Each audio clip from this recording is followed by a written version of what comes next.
2:02 left in the third. It's time for Warriors Wrap-Up. We'll bring you into the locker room and hear from Coach Kerr and the players. Highlights from the game. Warriors Wrap-Up starts now. Another disappointing effort for the Golden State Warriors. They fall tonight at home to the Toronto Raptors by a final score of 133-118. Welcome into Warriors Wrap-Up here on 95.7 The Game. Mark Randy with you on this Sunday evening. I want to hear from you guys all night long. It's been a number of frustrating efforts and performances by the Golden State Warriors recently, really all season. The Warriors now 17-19 on the year.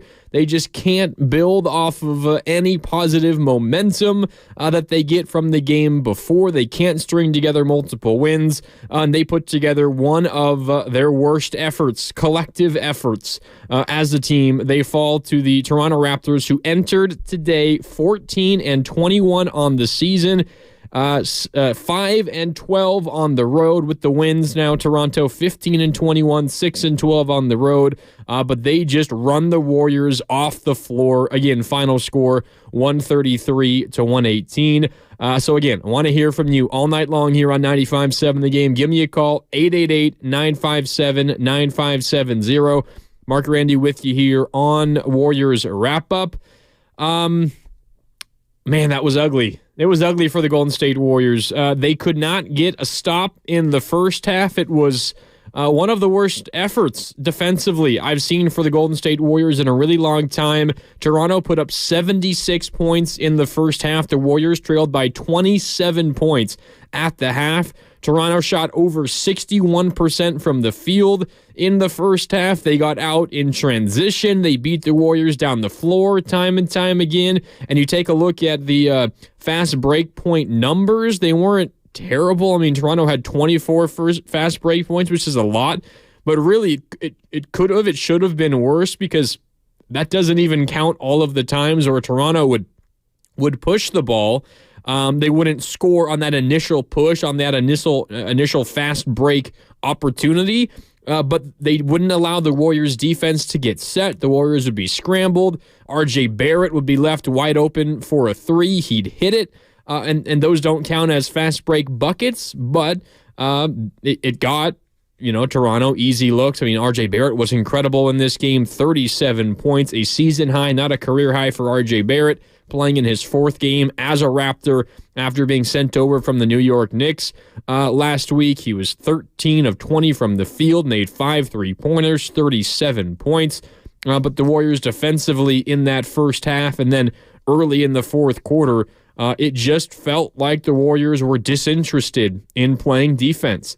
And we're going to hear from Steve Kerr coming up here in just a little bit on Warriors Wrap-Up. I can tease a little bit of what he said. He said in the entire first half, the Warriors just did not want to compete. They were silent defensively. They weren't communicating. They weren't talking. They weren't helping each other out defensively. He felt that it got a little bit better in the third quarter. Maybe part of that reason is because he switched up the lineups just a little bit. But the Warriors, I don't know how else to describe it. It felt like they didn't really want to fight for this one in the first half. They give up 36 points in the first quarter, 40 more in the second. They're down 27 points at halftime. And we can get into what happened in the third quarter when the Warriors put together kind of a classic Warriors run. And there was a moment there where you felt like, oh, the Warriors might actually come back in this game and make this a game in the fourth quarter. They got down by 9 at one point in the final minute of the third quarter. And then, unfortunately for Golden State, they didn't really close out that third quarter well. They got it within 9 with 1 minute left. Then they got to stop. Jonathan Kuminga drove, looked for a foul, doesn't get it, turns into a Gary Trent Jr. 3 the other way. So now it's a 12-point game. Then kind of a turnover or a block. I don't know exactly how it was officially scored on a Moody shot. That turns into a bucket for Toronto on the other end at the buzzer. So you had a 9-point deficit. Suddenly, Toronto goes on a 5-0 run. They turn it into a 14-point lead. It continues into the fourth quarter before you can even blink. Suddenly, the lead's back up to 20. And at that point, the game essentially over. And we can talk about what went well in that third quarter, what went poorly. late in the third, early in the fourth. But the Warriors lost this game in the first half. They had a chance. They had an opportunity in that third quarter into the fourth, but they lost this game in the first half, and they lost this game specifically because of the defensive end of the floor. 76 points allowed in the first half in this one. And despite some of the struggles for the Warriors offensively, they still put up 118 points in this game. Stephen Curry made 2 shots tonight. All night long, did not make a 3. After making a 3, every game for like 3 seasons, he hasn't made a 3-pointer twice in like the last 3 weeks now for the Golden State Warriors. He was 0 of 9 from downtown, 2 of 14 from the field. He had just 9 points. The Warriors debuted a new starting lineup. As we talked about on Warriors Live, it was Steph Curry, Klay Thompson, Andrew Wiggins back in the starting lineup, Jonathan Kuminga and Trayce Jackson-Davis. As I told you guys on Warriors Live, it felt like this was kind of a preemptive move by Steve Kerr to try to get this unit or close to this unit ready for Draymond Green's return, because I think the main issue for the Golden State Warriors, and we've talked about it, I can't even count, countless times here on Warriors Wrap-Up, on Warriors Live, on Warriors This Week's, the Warriors' main issue is the defensive end of the floor right now. And what gives the Warriors the best chance on the defensive end? Obviously, it's going to include Draymond Green because he's still this team's best defender, and it's not particularly close. But because of the team's lack of size elsewhere, I think the Warriors' best chance defensively, honestly, might be Wiggins plus Kuminga. But that's assuming, hear me out, that's assuming that you get at least a decent effort from Andrew Wiggins, and it was not there tonight. Andrew Wiggins, in just under 17 minutes, 3 points, 1 of 6 shooting, 0 of 2 from downtown, 2 rebounds, 1 assist.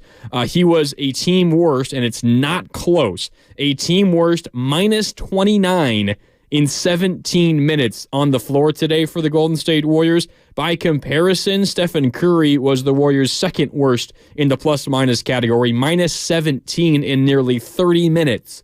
Andrew Wiggins, in 17 minutes on the court, the Warriors were outscored by 29 points in those 17 minutes. It was ugly, ugly, ugly for the Golden State Warriors, and this felt like Steve Kerr kind of putting all of his chips into the middle of the table, saying, all right, it's either going to go great, it's going to go poorly. We're going to find out if Andrew Wiggins and Jonathan Kuminga can coexist. And if tonight is any signal, if you're going to make a decision based on just what you saw tonight, the decision is clear. Those two cannot coexist. And I feel like this conversation is getting it might be a little bit unfair to Jonathan Kuminga. As we talk about Wiggins and Kuminga, only one can survive this trading deadline because they can't play together. They got to find a way to make it work, right? I don't know if this Wiggins and Kuminga issue is a Wiggins and Kuminga issue or if it's just an Andrew Wiggins issue, because I thought Jonathan Kuminga was fine in this game. Wasn't the most efficient night shooting the ball. I think he settled for too many threes. He was 1 of 5 from downtown, 5 of 13 from the field. Now, to be fair, some of those three-point attempts were kind of forced because he got the ball along the perimeter late in the shot clock, but still, I never like to see Kuminga shooting more than like 3 threes in a game. He had 13 points, had 4 rebounds, 4 assists. I thought for the most part, Jonathan Kuminga had himself a decent game. But the Wiggins experiment continues to fail. It continues to fail for the Golden State Warriors. And I know that Steve Kerr likes to, when he makes some lineup changes, and particularly to the starting lineup, I know he likes to stick with it a little bit to give it a real try and get a larger sample size out of it. He hasn't been doing that as much recently. Remember, he put Trayce Jackson-Davis into the starting lineup. Trayce started for 2 games, then was replaced by Kevon Looney. That also coincided with Chris Paul entering the starting lineup as well. He replaced Brandon Pajemski. And now you have the change today for the Golden State Warriors. And I don't know. With what we saw from Andrew Wiggins tonight, what we've seen from Andrew Wiggins all season, I'm not sure we see Andrew Wiggins start again for the Golden State Warriors. And it was that bad tonight. It was that bad. And again, it's not are the shots falling? Is he making 3-pointers? Obviously, that would be fantastic. And he hasn't been able to finish around the rim like all season long. He is one of the worst finishers in the paint in the NBA. And he shoots there pretty often. To his credit, he does put up a decent number of shots in good spots. He just doesn't make them this year for whatever reason. But this is not a small sample size for Andrew Wiggins now. It's a big sample size, and he simply is not making shots that throughout his career, even before the Warriors, even before he became the second best player on a championship team, now 19, 20 months ago. Even before that, he was making these shots that he's missing this year. But for me, it's less about the shooting, it's less about the points, and it's more about the effort. It's the desire, the drive, the competitive desire, the fierceness. And that's just not there from Andrew Wiggins. So honestly, if I'm to make a rash decision, a rash reaction to this game, I don't think Andrew Wiggins starts another game for the Golden State Warriors in his career. I don't think it happens. Steve Kerr talking about how the team just did not compete in the first half, how there was no communication defensively, how he wanted to change up the lineup because of that, because there was no communication, no competitive desire from that group. I don't think he's talking about any one guy in particular, but he's certainly including Andrew Wiggins in that group. And as a result, I'm not sure we see Andrew Wiggins in the starting lineup again. That's how bad of a night it was for Andrew Wiggins and the Golden State Warriors. And I don't mean to single out Andrew Wiggins. He was not good tonight by any stretch, but neither were a lot of the other Golden State Warriors. If you're looking for a positive, it's Klay Thompson, who was 25 points, 10 of 15 from the field, 5 of 7 from downtown in about 28 and a half minutes. But the Warriors still lose, and it was not close. The final score, 133-118, it really wasn't even that close. In garbage time, the final 6.5 minutes, the Warriors outscored Toronto by 10. The Warriors lost by 15, but it was more like a 25-30 point loss in this one.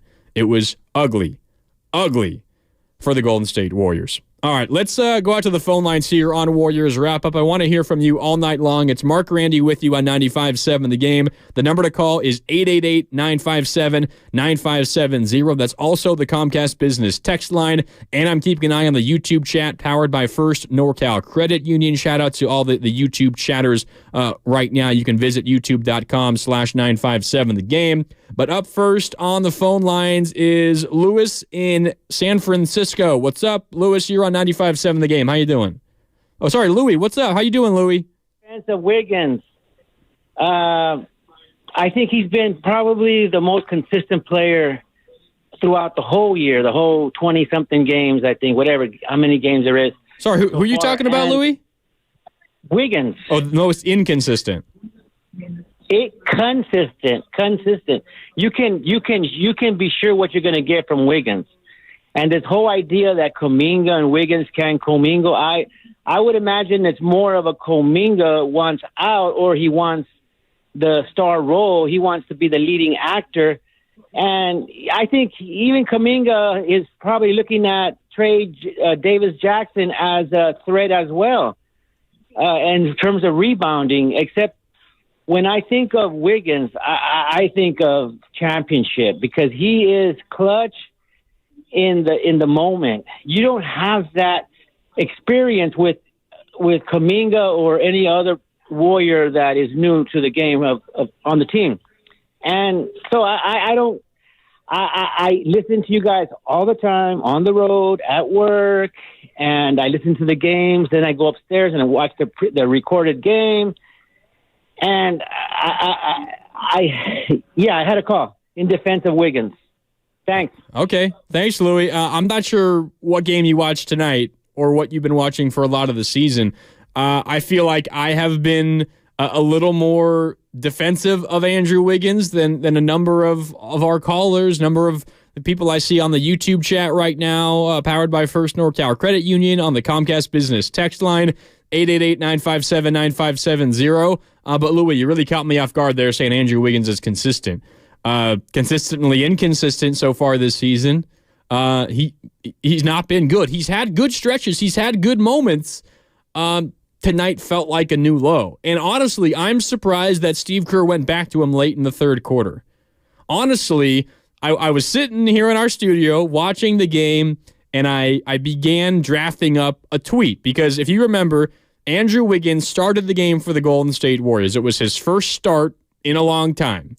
He started, and it was a disaster in the first half. We went over that. The Warriors gave up 76 points in the first half. And then the Warriors switched up the starting unit opening the third quarter. If you remember, the Warriors started with Steph Curry, Brandon Pajemski, Klay Thompson, Dario Saric, and Kevon Looney. So instead of Wiggins, you had Pajemski. Instead of Kuminga, you had Saric. And instead of TJD, you had Looney. An entirely new group for the Golden State Warriors. And they slowly began chipping away, right? Pajemski hit a three. Saric had an and one. Klay made multiple threes. Kevon Looney and Dario Saric were on the offensive glass in the quarter. Then Jonathan Kuminga checked in and TJD checked in. And that run continued. Those two played like the final 6:45 of the third quarter. That's Kuminga and Saric. And the Warriors outscored the Raptors by 7 points over that stretch. The Warriors got down to a 9-point game at one point in the final minute of the third quarter, and a big reason was because Klay was going off, right? He was exploding in that third quarter. And in that moment where the Warriors are in the middle of that run, I think it was when the lead was down to 11, it was with about a minute and a half. Yeah, left. I have it right here. The Warriors trail by 11 with 1:27 left in the third quarter. The Warriors have all the momentum. Chase Center, for the first time all night, is into the game. They're on their feet. They're fired up. They're feeling good, right? And then what happens? Klay Thompson checks out. Andrew Wiggins checks in. But in that moment, during that stoppage, I think it was free throws for Toronto. I began writing, and I was about to send out a tweet, and it would have been funny if I was like a minute earlier because I would have been proven wrong immediately. But I was going to send out, I don't think we see Andrew Wiggins the rest of the game. And he comes back in, and I'm not trying to pin this all on Andrew Wiggins because there is so much blame to go around in this one tonight. But that's when the game turned. It really did. Now, it wasn't his mistakes at the end of the third quarter. There was a wild drive by Kuminga that resulted in a crazy shot. He was trying to get a foul, didn't get it. It turned into a three on the other end. And then a Moody turnover / block, but barely even got into the shooting motion, turned into 2 more points for the Raptors. So a 5-0 run for Toronto to close that third quarter. But my point is, I thought that Andrew Wiggins struggled enough that he was not going to play. I thought he was going to get a DNP the whole second half. I thought that's where we were headed in this one for the Golden State Warriors, but we didn't quite get that far. I don't know where Steve Kerr goes from here, and we're going to hear from Steve Kerr coming up in just a little bit. And the other point, and I see this being brought up on the YouTube chat, powered by First NorCal Credit Union, youtube.com/957 The Game. Maybe the point that's a little more, I don't know, the one that we should bring up and discuss a little bit more isn't that he brought Wiggins in, Steve Kerr that is, brought Andrew Wiggins in with a minute and a half left in the third quarter while the Warriors are in the middle of a crazy third quarter run, but it's that he subbed Klay Thompson out. Now, I don't particularly hate that one. I think what's running through Steve Kerr's mind is because Klay had played the entire third quarter, right? He subbed them out with a minute and a half left. He had played 10 and a half minutes, the entire quarter up to that point. He was playing great, but you're anticipating that you're going to need Klay to play more of the fourth quarter than normal because he's almost your whole offense. So Steve Kerr's thought, I would imagine, is, all right, let's save a minute and a half here from Klay, and we'll buy him a couple extra minutes in the fourth quarter. Now, what happened was Klay did not play a single second of the fourth quarter because by the time Steve would be bringing Klay Thompson back into the game ended up being over. So it ended up being the wrong gamble and the wrong move by Steve Kerr, but I can somewhat see why he made that decision, okay? I'm not saying it was the right decision. It certainly wasn't based on how the rest of the game played out, but I think I can understand it just a little bit. He played the entire third quarter up to that point. Sub him out, get him a nice breather, the extended breather between quarters, and then you ride him maybe the final 9 minutes of the fourth, right? By the time the 9-minute mark of the fourth quarter rolled around, it was again a 20-plus point deficit, and the game felt like it was over. So why are you going to run Klay Thompson out there anymore? But as a result of making that substitution, you are running the risk that you're going to be able to keep it a game without Klay Thompson on the floor, and what happened was you were unable to do so. The other thing that stood out to me in terms of substitution patterns in this game was right around the same part of that game. So Jonathan Kuminga, as I already said, Kuminga and Trayce Jackson-Davis, they both played the final 6:45 of the third quarter, okay? In those 6 minutes and 45 seconds, the Warriors outscored the Raptors by 7 points in that span. And neither were on the floor to open the fourth quarter, and by the time they re-entered, Toronto had already outscored the Warriors in the first 6 minutes of the fourth. It was a 23-12 Toronto run without those two, Jonathan Kuminga and Trayce Jackson-Davis, on the floor in the fourth, and they only came back in when Steve Kerr emptied his bench and waved the white flag on this one. That was when they got into the game in the fourth quarter. It wasn't Kuminga's best game of the season by any stretch. I could say the same for Trayce Jackson-Davis. But after those two were largely ineffective in the first half, I thought Trayce Jackson-Davis and Jonathan Kuminga did nothing but positive things in the third quarter to help get that Warriors run going, to help get them within 9 points at one point in the final minute of the third quarter. And then they got subbed out, and things went downhill. A rough one indeed for the Golden State Warriors. All right, let's hear from Steve Kerr as we continue on Warriors Wrap-Up on 95.7 The Game. You can get in line. It's about 3.5 minutes of Steve Kerr. So if you want to call in and react to what Steve said, you can give me a call, 888-957-9570. It's Warriors Wrap-Up here on 95.7 The Game. Mark Randy with you. More coming up, but first, let's hear from the Golden State Warriors head coach, Steve Kerr, who certainly was going to be a little bit frustrated with his team's performance today as the Warriors fall to the Raptors. Final score 113-118. Here's Golden State Warriors head coach, Steve Kerr. Steve, what did you make of the energy you guys came out with tonight? Not much. I mean, we got punched in the mouth right away.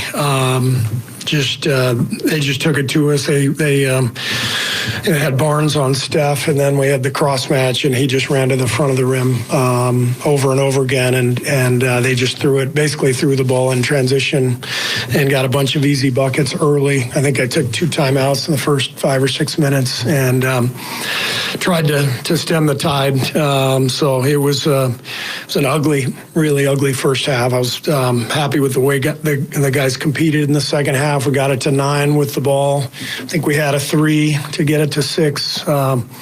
Second half, our guys really competed, but we were too far behind to really make the full run. Steve, you started Kuminga and Wiggins together, but then moved away from that combination in the second half. So what was the decision-making in starting with those two together, but then not going back to it to start the second?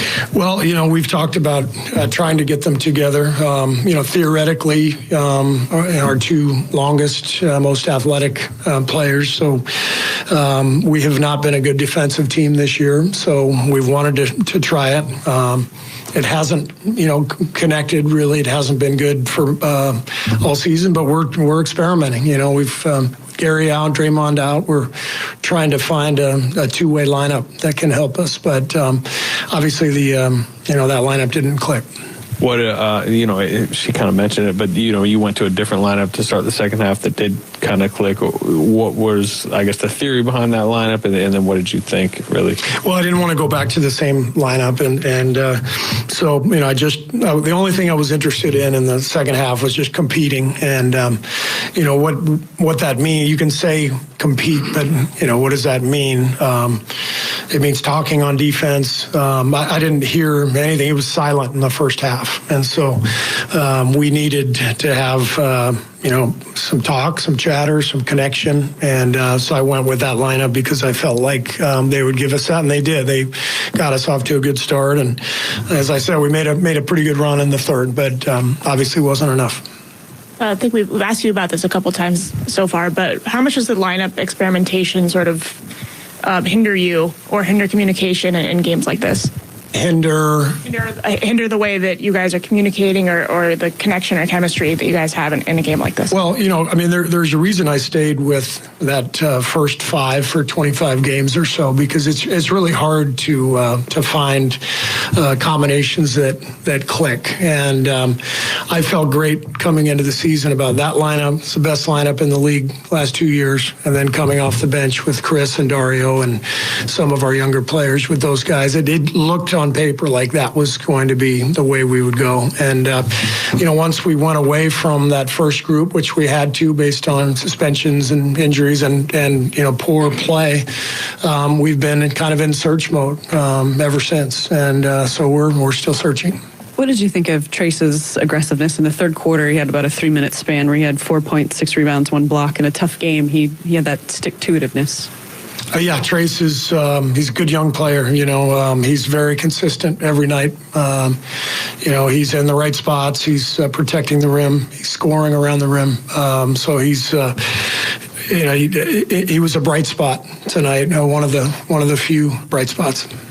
All right, that's Steve Kerr after the game today as the Warriors fall to the Toronto Raptors. Final score 133-118. This was a Toronto team entering the game 14-21 on the season, 5-12 away from Toronto, and they earn a win. That was not close really at any point. The Warriors got within 9 in the final minute of the third quarter, but Toronto really quickly pushed that lead back up to 14. Before the end of the quarter, you blink to begin the fourth quarter, it's back to a 20-point game, and at that point, it was all over. The Warriors fall to 17-19, and now 11-10 at home. And you hear Steve Kerr talk about that lineup that he went to, which featured Jonathan Kuminga and Andrew Wiggins. And as I said earlier, I feel like the Warriors' best defensive lineup. You're making an assumption that your players are going to be playing to their ability, playing to the level that they've played at in the past in their careers. The best Warriors defensive lineup, I think, features Andrew Wiggins and Jonathan Kuminga. And I think that this, for Steve Kerr, was an opportunity, maybe the better word is a test, a challenge, to see if those two can coexist together before Draymond Green returns. Draymond Green has been reinstated by the NBA. He's no longer suspended. He missed today's game for the Golden State Warriors, not because of suspension, because of what they're calling return to competition reconditioning, which is just a fancy way to say that he's ramping up. He needs to get, his conditioning back up to speed. He's not physically ready to play an NBA basketball game just yet. So when he returns, what lineup is he going to return to? And I think Steve Kerr, the entire Warriors coaching staff, has identified, it's not difficult to identify, they've identified that the weakness of this Warriors team is defense. I mean, today, Stephen Curry scored 9 points, was 2 of 14 from the field, and the Warriors still scored 118 points. 118 points, and it was not a very good offensive day. I mean, who had a good offensive day? Klay Thompson shot well, 25 on 10 of 15 from the field. Kevon Looney was really good off the bench tonight, by the way. He was in double figures. Dario Saric was in double figures. Trace Jackson-Davis had himself another double-double, 16 and 11. He was 8 of 9 from the field, some of that in garbage time. Moses Moody off the bench, who had his first quarter minutes, by the way, since December 23rd. In 22 minutes, Moses Moody had 21 points, 7 of 9 from the field. Like, you got some good scoring punch from really up and down your entire roster. The Warriors had 6 players score in double figures, and none of them were Stephen Curry. Offense is not the problem. If Steph Curry has any kind of shooting night, the Warriors put up 130 in this game. Any kind of shooting night, the Warriors are in the 130s. He was bad. He'll be the first to admit it. He had 9 points, 6 assists, and he certainly deserves some blame for, I think, the way the Warriors' effort felt in this one.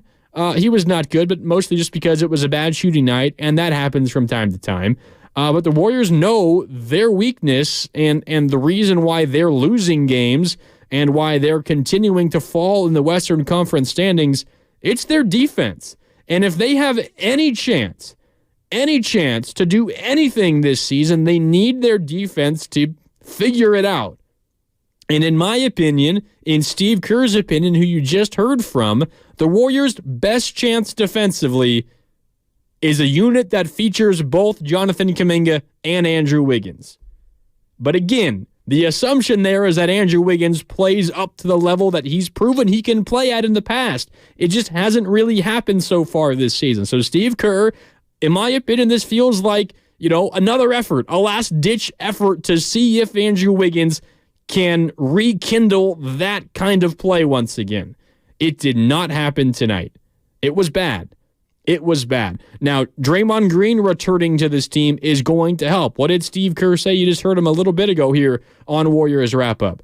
He said in the first half, there was absolutely no communication on the defensive end. No one was speaking. No one was telling anyone, screen coming, help, like, I've got your back. There's a screen coming from the right. Like, all of the communication that happens on the defensive end of an NBA floor, nothing was happening.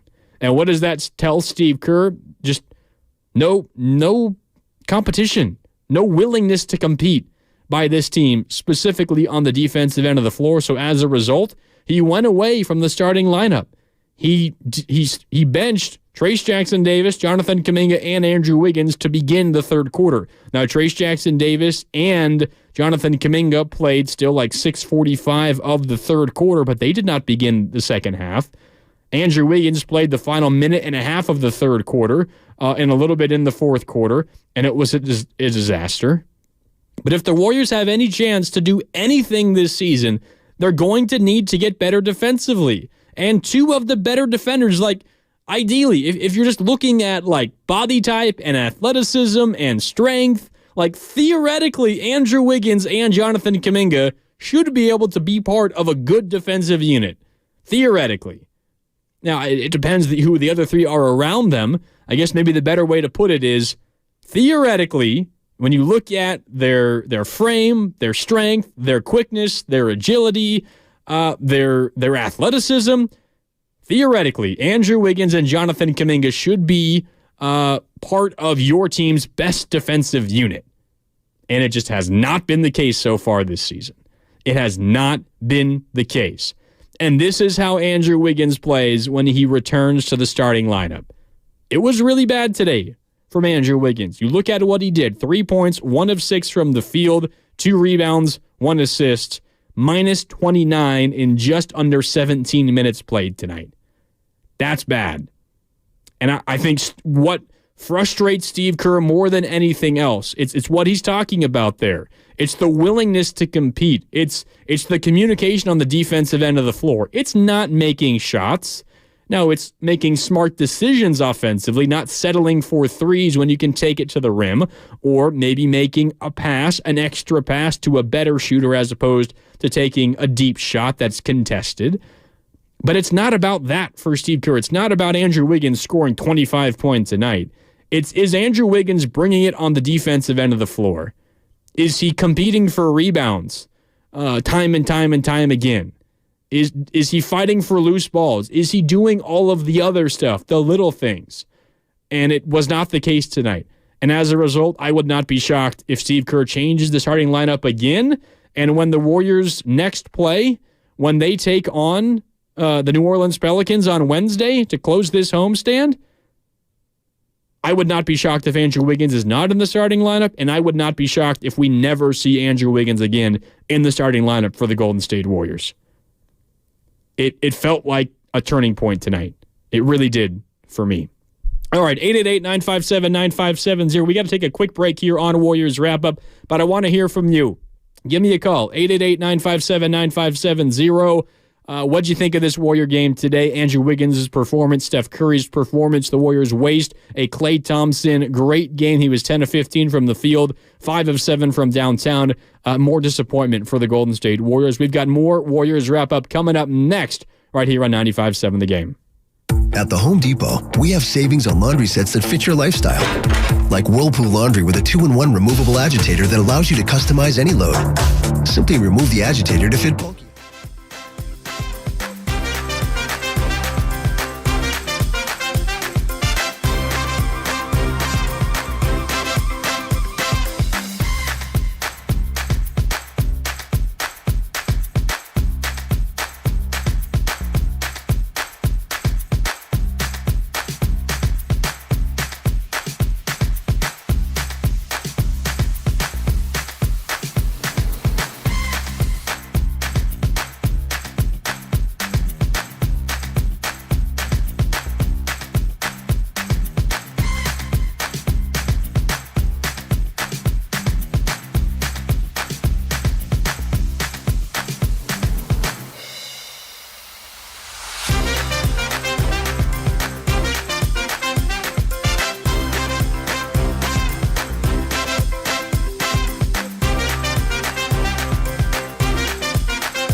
Well, he's in that, just give me a little bit of a look, and I'll get it in the hole. Now back to Warriors Wrap-Up on 95.7 The Game.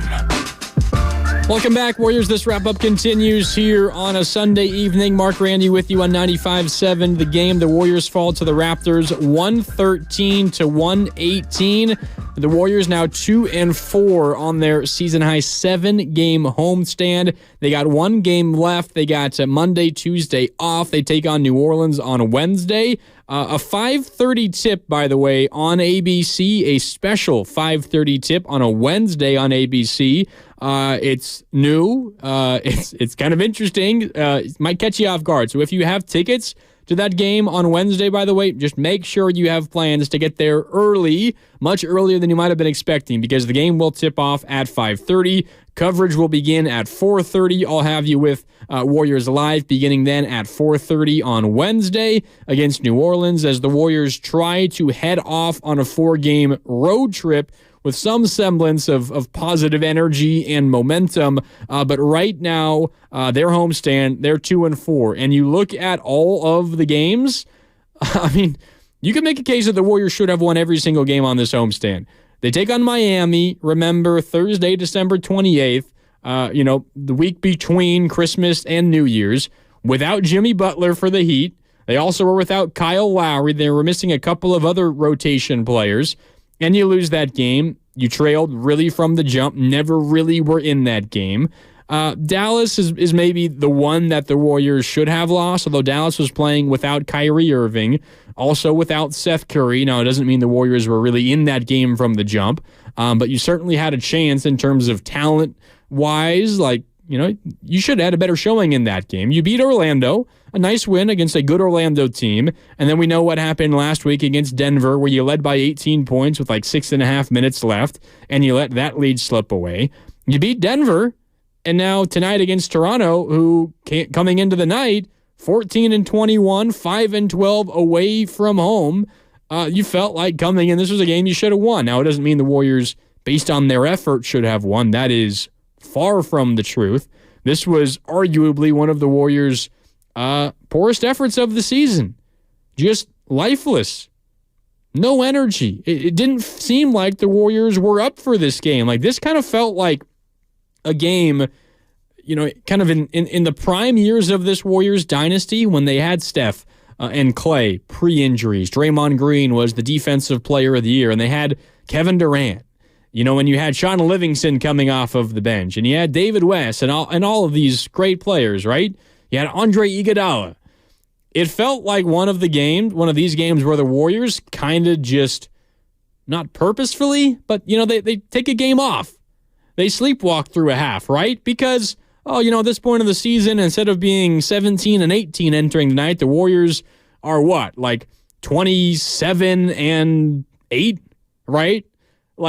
That's where the Warriors were at those points of the season, during those seasons. And you can afford to kind of let a game slip away. They sleepwalk through a half, and they find themselves down by 20 points at halftime. And then they do what these Warriors did in the third quarter. They put a rally together, and suddenly you go into the fourth quarter, and it's like a 7-point game. And Steph Curry or Kevin Durant or Klay Thompson hits a couple of big shots, and you end up winning, right? That's kind of what the first half felt like, but it feels entirely different with the context of what this season is. Because the Warriors are not in a position where they can just sleepwalk through games, where they can give up the fight in the first half. They're 17-18 and the 10th seed in the West. They don't have the ability. They don't have the right to do that at this point in the season. You're at home against Toronto, a team that, again, 14-21, not one of the better offensive teams in the NBA. Bottom, third of the league. I think they're 25th in the NBA in three-point shooting entering tonight. They made 15 threes on 33 attempts. They shot 45% from downtown. And, you can credit the Raptors' shot making. Yeah, they made some. But how many of those are open shots and just poor defense by the Golden State Warriors? It happened time and time and time again. Again, Toronto in this game, they had 66 points in the paint, so when they weren't making threes, they got everything they wanted inside. They had 24 fast break points, and really I think that number is it doesn't fully capture what they did on the fast break, because there were so many times where Toronto, they would push the tempo, which this is something I wish the Warriors would do more often. They did it all the time last year. Maybe they did it a little bit too much last year, but I think the Warriors have they've overcorrected a little bit too much. They're now on the other extreme of being the worst fast break team, the worst tempo team in the NBA. But Toronto, 24 fast break points, but really they got more off of pushing tempo. They would push, and then they'd kind of pull it back out and reset, but they do it quickly enough that the Warriors could not set in their half-court defense, and you'd have a mismatch somewhere, and while the Warriors are stuck scrambling, trying to deal with that mismatch, Toronto would kick to R.J. Barrett on the right wing, and he'd bury it three. Toronto killed the Warriors in transition. Again, 66 points in the paint. They only committed 7 turnovers. The Warriors only committed 10. It's not like the Warriors were throwing the ball away over and over again. Now, it was bad in the first half, and it's how they started the game, and it kind of set the tone for the rest of this one. You look at how this game started. The Warriors' first possession came off of a Toronto-made three-pointer. They inbound the ball after the basket, and it just goes out of bounds. Turnover for Jonathan Kuminga. Their second possession, Andrew Wiggins dribbles into trouble along the right wing, loses his balance, ball knocked away. It's on the ground. He tries to grab it. He can't. A turnover. Literally, the Warriors' first 2 possessions were turnovers. A few moments later, they had a possession where everyone was just standing along the perimeter, and it forced Jonathan Kuminga to take a late shot clock three-pointer. He misses. It turned into a Siakam run out for a dunk. Steve Kerr immediately calls a timeout, a 9-2 Raptors start. From the jump, literally from the moment this game started, the effort was not there. You give up a 3 on the first possession, all right, whatever. It's today's NBA. That happens. Turnover, bucket, turnover, bucket, late shot clock 3, bucket, timeout 9-2. It was from the jump for the Golden State Warriors. And you begin to sort through all of these issues and just what went wrong out there for the Golden State Warriors. And I think it's where, and I know there's been a lot of clamoring for Steve Kerr to adjust and to do things differently and to maybe put his plans on the back burner and shake things up, try something new. But when you look at everything that has happened for the Warriors this season, you look at some of the individual performances, Steve Kerr is not at the top of my list for why the Warriors lost this game tonight. And if he is, for you, frankly, I disagree, but I want to hear from you. If you blame Steve Kerr for this game tonight, give me a call. 888-957-9570. Now, maybe you argue that it's on Steve Kerr to make sure that his team is willing to fight in the first half, like we heard from Steve Kerr earlier, and I'll play it back for you here really quick in a moment, talking about how there was just no competitive juice for this team in the first half. Now, maybe you blame Steve Kerr for that, but at some point, your players just got to make plays, right? Your players got to play well, and the Warriors players aren't playing well. Andrew Wiggins looks like he doesn't know what he's doing out there on both ends. The Warriors look lost defensively as a team. As Steve Kerr said, no one is talking defensively. No one is communicating. No one is helping each other. Does Draymond Green solve some of those issues? Yes. Is he going to fix everything? Absolutely not. This team has issues with Draymond Green. They have issues without Draymond Green. They have issues caused by Draymond Green. He will help defensively, but he's not going to fix everything. The Warriors have too many problems for that to be possible. But here is Steve Kerr talking about switching the lineup out of the halftime break after watching what was an incredibly poor first half. Well, we've talked about trying to get them together. Theoretically, our two longest, most athletic players. So we have not been a good defensive team this year. So we've wanted to try it. It hasn't, connected really. It hasn't been good for all season, but we're experimenting. We've Gary out, Draymond out. We're trying to find a two-way lineup that can help us. But obviously that lineup didn't click.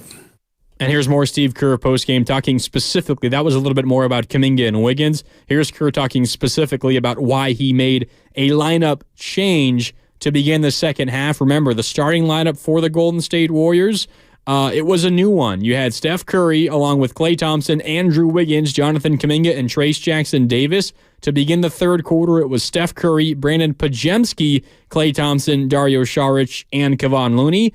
Steve Kerr, why the change to begin the third quarter? Well, I didn't want to go back to the same lineup. The only thing I was interested in the second half was just competing. What that means. You can say compete, but, what does that mean? It means talking on defense. I didn't hear anything. It was silent in the first half. We needed to have some talk, some chatter, some connection. And so I went with that lineup because I felt like they would give us that, and they did. They got us off to a good start. And as I said, we made a pretty good run in the third, but obviously wasn't enough. So if you're Steve Kerr, what do you do? What do you turn to? The guys who you need to rely on, the guys who logic would tell you would be part of your best units, are just having terrible seasons. So what do you do? What's the magical solution for the Golden State Warriors? I mean, we see them trying to put a little bit more emphasis on the offensive end, and that's what it was when Steve Kerr started Chris Paul and Brandon Pajemski, right? Or taking Pajemski out and starting Jonathan Kuminga, and all of those changes to the lineup before this one tonight. And that helped offensively. The Warriors have consistently been, over the last couple of weeks, one of the best offenses in the NBA.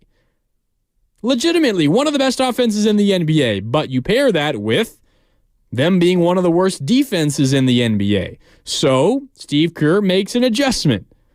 Without Chris Paul, obviously you're losing some offensive punch because Chris Paul, despite, his age and, he's been shooting the ball really well lately, but he was struggling to shoot the ball early in the season.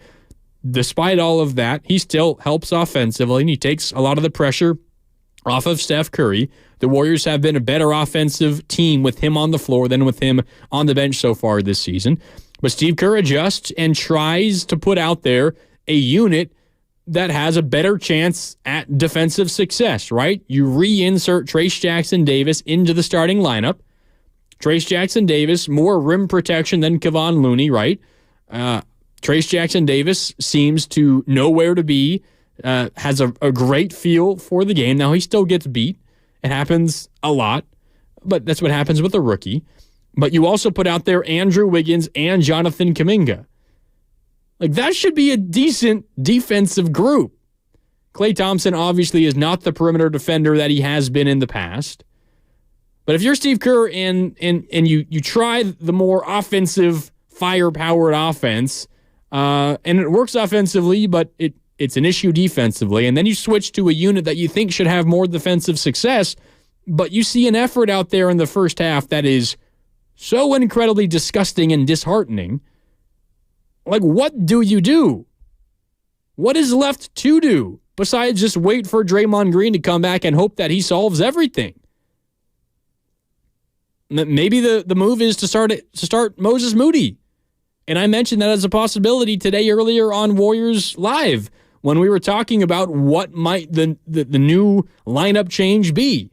Maybe it's Moses Moody for a combination of defense, effort, and hustle and energy, and you hope that he finds his three-point stroke once again. For as hot as Moses Moody was from downtown to begin the season, I think he shot like 25% from downtown in the third quarter, or pardon me, in December. I don't know. Maybe that's the move for Steve Kerr. But you get to a certain point where you've seen all of the Warriors' issues and you've seen all the individual shortcomings. And I mean, I just ask myself, I can't necessarily blame Steve Kerr for these issues and for the shortcomings, because at some point your players just have to play well. And the Warriors players are not playing well. All right, let's hear from some of the players after the game tonight for the Golden State Warriors. Klay Thompson just asked to sum up this game. Here's Klay's answer. I think it was just one of those nights. I think we haven't been blown out like that all year, and just one of those nights where we tried to muster up the energy, especially in that third. We made a nice run, but just got nothing to flow, and just an ugly loss. Just one of those nights, says Klay Thompson. I don't know about that one, Klay. I mean, it was just one of those nights, but you should be able to control the effort and the energy. This felt like a game that the Warriors just did not care about. The defense in the first half was just so incredibly disheartening. You allow 76 points in the first half to a Toronto Raptors team that is starting two guys they just acquired. And then even before the trade, not one of the better offensive teams in the NBA. 76 points. If you weren't allowing open three after open three, you were allowing backdoor cuts for dunks. If you weren't allowing backdoor cuts for dunks, you were allowing runouts on the break for easy lay-ins. Toronto got everything they wanted offensively in the first half, and for the vast majority of this game, aside from like a 10-minute stretch in the third quarter, just one of those nights? Come on, you can control your energy. The Warriors don't have the ability now, sitting at 17-19, to just trick off a game here and there. You're in the fight for your life at this point. The Warriors are approaching the deadline, and they might break things up. This might be the end of this era of Warriors basketball, and you're just going to say this is one of those nights? Man, the energy's got to be better for the Golden State Warriors. They just were unwilling to compete in the first half. And I know how I feel watching this game from our studios. I can't imagine all the frustration around Dub Nation right now. That first half was ugly. It feels like they just don't care. It was bad. It was bad for the Golden State Warriors. Here's more Klay Thompson, who has consistently been optimistic despite rough loss, frustrating loss after frustrating loss. Here's more Klay Thompson asked why he still feels optimistic. We got Steph Curry, got myself, Draymond Green's coming back, Chris Paul will be back. We have champions on the roster, and I will never panic, like I said. I really believe in this team, and still have a ton of basketball left. And what's the point of panicking? Like, we've been through incredible highs and some low lows with this team, so there's no point in just pointing fingers. All you can do is keep working and believe, and I certainly do believe. Well, I appreciate Klay believing in his optimism, but at some point you just got to see something positive and take a step forward. You see, like, the Warriors do they're just unable to build off of positive performances, right? Like, you got to win over Orlando, and it was one of the better wins of the season. Orlando was a quality basketball team, and you follow it up with a really good first 3+ quarters against the Denver Nuggets. Like, that honestly felt like one of the better, like, Warriors performances coming off of a nice win, like, all season, or at least in quite a while. You play well, you beat Orlando, you followed up, and you build an 18-point lead over Denver. You're like, well, maybe things are changing here just a little bit. And then they follow it up by losing an 18-point lead in the final, like, 6:45 of the fourth quarter.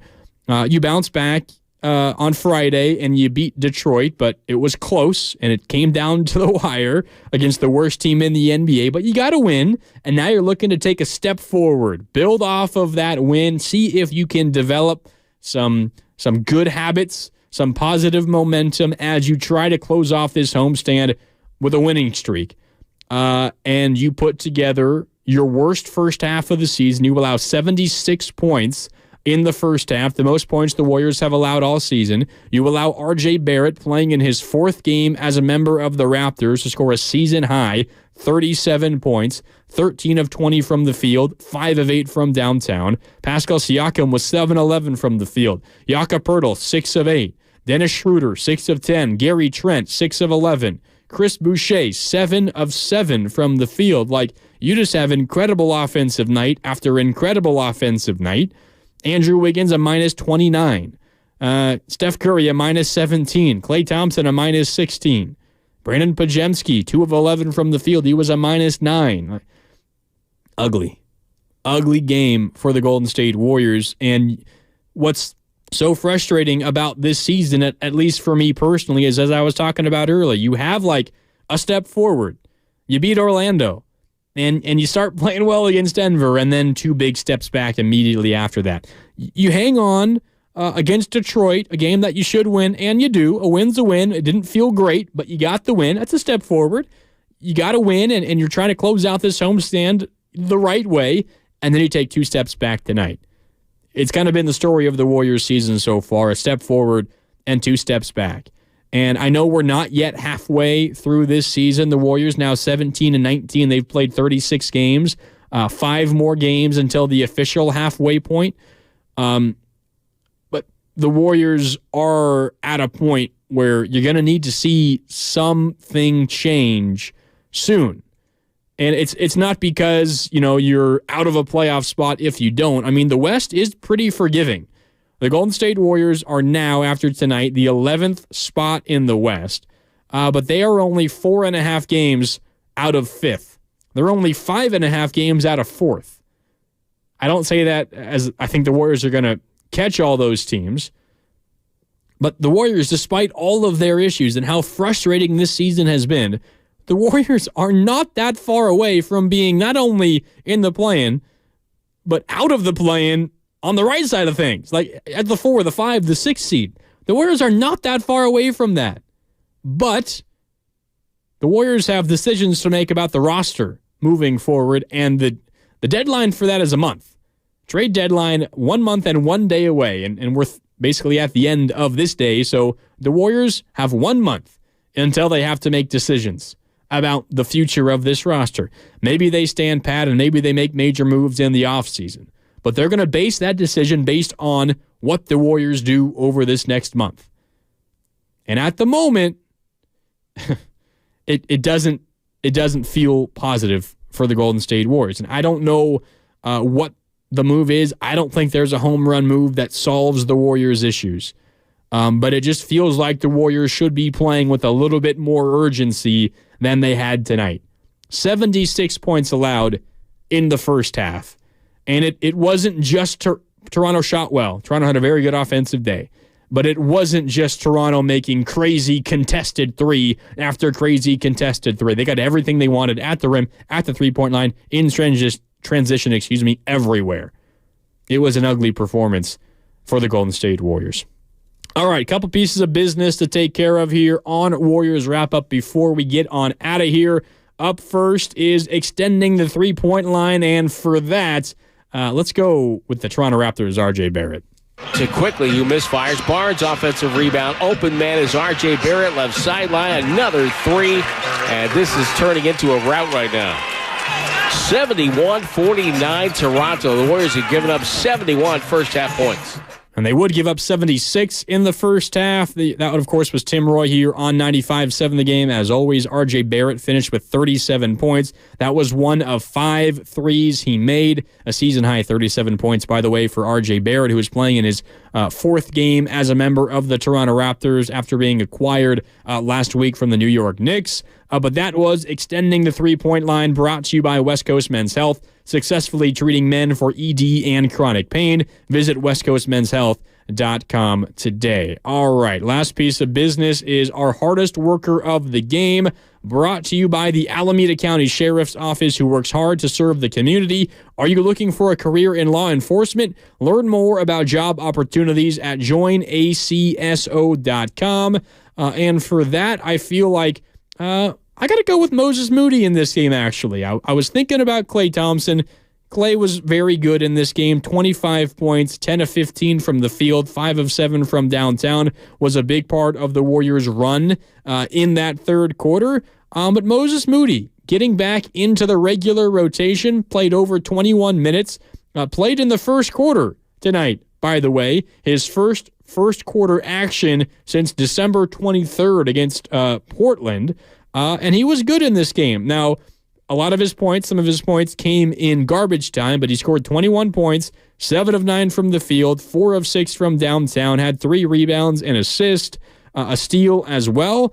And in the game, the Warriors lost by 15, but were down by 20-plus points for a lot of the night. Moses Moody only a -2. Aside from the two Warriors that played only in garbage time, Jerome Robinson and Lester Quinones, who were both +10 in the final 6.5 minutes of the game. Aside from those two, Moses Moody's -2, the best plus-minus for the Warriors tonight. So Moses Moody, our hardest worker of the game, again brought to you by the Alameda County Sheriff's Office. All right, that'll do it for Warriors Wrap-Up tonight here on 95.7 The Game. We're back bright and early tomorrow morning, of course, as we react to this game.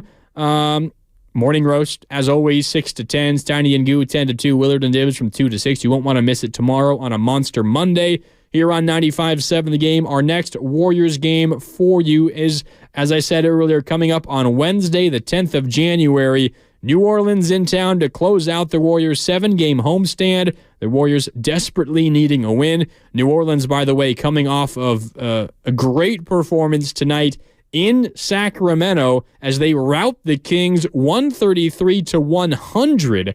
At one point in Sacramento, the Pelicans led by 40 in that game. So the Pelicans feeling good about themselves. They've won 5 of their last 6 games. They come into San Francisco on Wednesday. It's an ABC game, special time, 5:30 tip-off. So if you got tickets to the game, make sure you make note of that. Make sure you get to Chase early. 5:30 tip-off on Wednesday. Coverage begins at 4:30. I'll be with you then for Warriors Live. I'll have you covered as well on Warriors Wrap-Up here on 95.7 The Game as well. But one final time, the Warriors fall tonight. Final score, Raptors 133, Warriors 118. The Warriors now 17-19. And on their 7-game homestand, a time where we thought the Warriors might turn their season around, they're now 2-4. All right, for Chris O'Connell and Sterling Bennett across the glass, my name is Mark Raney signing off. Thanks so much to all of you for tuning in on this Sunday evening. Hope you have a great rest of your night, and we'll catch up with you again tomorrow, bright and early, here on 95.7 The Game. He's the best interview in the Bay Area. Feeling